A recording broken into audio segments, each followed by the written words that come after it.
శ్రీరామనామాన్ని వ్రాసినంత మాత్రం చేత రామచంద్ర ప్రభువే మనం చేరుకోవలసినటువంటి స్థితిని నిర్దేశిస్తాడు.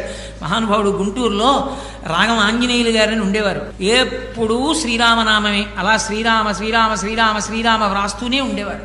ఆఖరికి ఆయన ఆ పుస్తకాలన్నీ రామనామం రాసినవన్నీ బండిలో పెట్టుకుని రామనామ జపం చేస్తూ భద్రాచలం వెళ్ళారు. భద్రాచలం వెళ్ళి ఆ రోజు సాయంకాలం రామచంద్రమూర్తి యొక్క దేవాలయంలో రామనామం ఇచ్చేద్దాం అనుకున్నారు. ఇవాళ ఎందుకులేండి, ఇక్కడ ఏదో సప్తాహం చేద్దాం అనుకుంటున్నాం కదా, రేపిద్దాం, ఏకాదశి వస్తుంది కదా అన్నారు.